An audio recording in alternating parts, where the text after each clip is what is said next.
Согуш башталганга чейин эле Ирандын экономикасы оор абалда болчу. Январь айындагы баалардын өсүшү жана валютанын алсырашы элге кошумча басым болуп, нааразылык акциялары башталган. The official inflation rate Расмий инфляциянын деңгээли 50%дан ашып, бул 80 жылдан берки эң жогорку көрсөткүч болуп калды. Ал эми азык-түлүктүн баасы 1 жыл ичинде 2 эседен ашык өстү. in a year. Митингдер өлкө боюнча жайылып, аларды күч менен токтотушкан. Укук коргоо уюмдарынын айтымында миңдеген адамдар набыт болгон. Андан кийин согуш башталып, ал ансыз да оор абалда турган экономиканы ого бетер кыйратты. Иран экономикасынын жана экспортунун негизги тармактары, анын ичинде болот өндүрүшү менен мунай химия заводу соккуга дуушар болду. Өкмөт ошондой эле интернетти катуу чектеп, эл дээрлик байланышсыз калды. Бул көптөгөн ирандыктардын ишин жана киреше табуусун ого бетер кыйындатып жатат. Мен байланышым бар 10га жакын ири жана орто компаниялардан маалымат чогулталдым. 1000ден ашык адам жумушунан бошотулду. Мен 1 гигабайт интернет үчүн асман чапчыган бааны төлөп жатам. Башкалар сыяктуу эле биздин компанияда жумушчуларды кыскартты. Мен да эми жумушсузмун. Жумушсуздуктун өсүшү менен кошо, согуштун жалпы эле экономикага тийгизген таасири улам күчөп баратат. Companies are running out of money because of Согуштун кесепетинен компаниялардын акчасы түгөнүп жатат.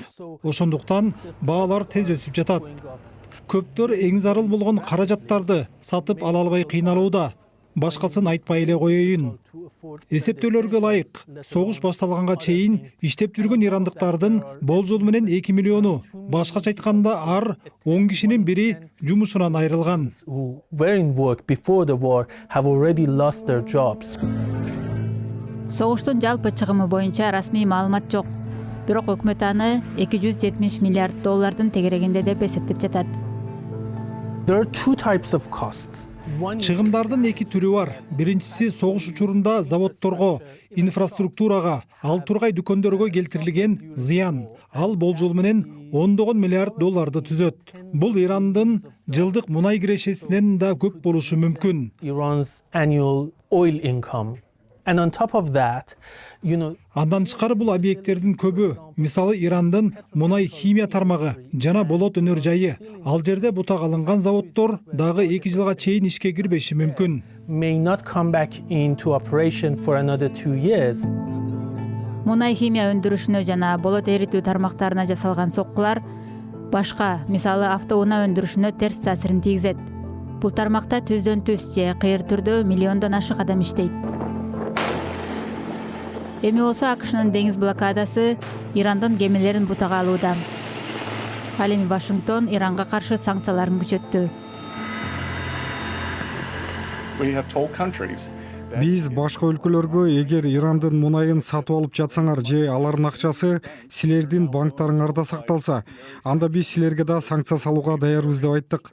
Бул өтө катуу чара. Бул каржылык жактан алганда аскердик аракеттердин деңгээлине тете болорун ирандыктар билиши керек. activities. Узак мөөнөттүү тынчтык орнобосо, санкциялар Ирандын эл аралык инвестицияларын жана соода тармагын чектей бермекчи. Жана бул өз кезегинде калына келүүнү ого бетер кыйындатып, белгисиздикти жаратат.